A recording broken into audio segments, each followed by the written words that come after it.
బీఆర్ఎస్లో తెలంగాణ వస్తే కొత్త సాంప్రదాయాలు కొత్త విధానాలని చెప్పి వచ్చిన తెల్లారే టీడీపీలో ఉన్నటువంటి వాళ్ళను కాంగ్రెస్లో ఉన్నటువంటి వాళ్ళను జైన్ చేసుకున్నప్పుడు వాళ్ళు ఏ జైన్స్ అనుకున్నావయ్యా నేను అడుగుతున్నా.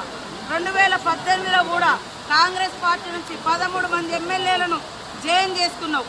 ఇవాళ వాళ్ళ పార్టీ నుంచి రాగానే ఇవాళ రకరకాలు మాట్లాడుతున్నారు. ఫస్ట్ నీ పార్టీలో జాయిన్ చేసుకున్నటువంటి వాళ్ళకు ఏ జీన్స్ ఉన్నాయని నువ్వు జాయిన్ చేసుకున్నావు. నీకు చిత్తశుద్ధి ఉంటే ఇవాళ కోర్టులో పోయి కొట్లాడుతున్నావు కదా, మరి ఆ రోజు వెంటనే తీసుకొని మంత్రులుగా కూడా చేసారు.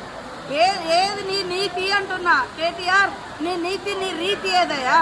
ఆ రోజు తలసాని శ్రీనివాస్ యాదవ్ను సబితా ఇంద్రారెడ్డిని తీసుకొని ఎమ్మెల్యేలుగా తీసుకొని అదే గవర్నర్ దగ్గర తీసుకుపోయి అత్యంత నీచంగా హేయంగా నువ్వు మంత్రి పదవులు కూడా ఇచ్చి రాజ్యాంగాన్ని ఉల్లంఘించిన నువ్వు ఇవాళ రాజ్యాంగ ధర్మాసనం కాడిపోయేటువంటి అర్హత నీకుందా?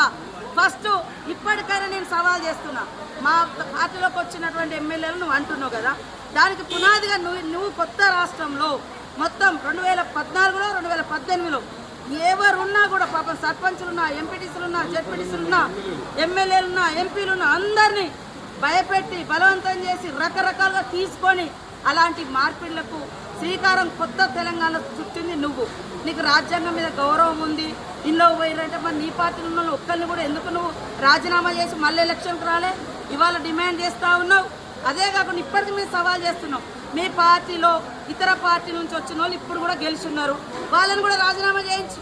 ఆ రోజు మా పార్టీ నుంచి వచ్చిన వాళ్ళు సబితా ఇంద్రారెడ్డి కానీ, సుధీర్ రెడ్డి కానీ, లేకుంటే ఇతర టీడీపీ నుంచి వచ్చిన తలసాని శ్రీనివాస్ యాదవ్ కానీ, మళ్ళీ ఇప్పుడు ఎమ్మెల్యేలు ఉన్నారు కదా, ఆ రోజు వాళ్ళు రాజీనామా చేయకుండా మీ పార్టీలకు వచ్చారు కదా, మీ పార్టీలకు ఈరోజు రాజీనామా చేయించి అప్పుడు మా దాంట్లోకి వచ్చిన వాళ్ళు అడిగితే జనం హర్షిస్తారు. కానీ నీకో నీతి మందికో నీతి అనడం ఇది ఎవరు కూడా హర్షించరు. కాబట్టి ఆ యూట్యూబ్లు పెట్టుకొని చూపించుకున్నంత మాత్రాన ఎవరు ఏదో పేడి ఆర్టిస్టులతో మాట్లాడిస్తే అది కాదు. కాబట్టి ప్రజలకు తెలుసు నువ్వేం మాట్లాడి నువ్వు 10 ఏళ్ళ అధికారంలో నువ్వేం చేసినావు.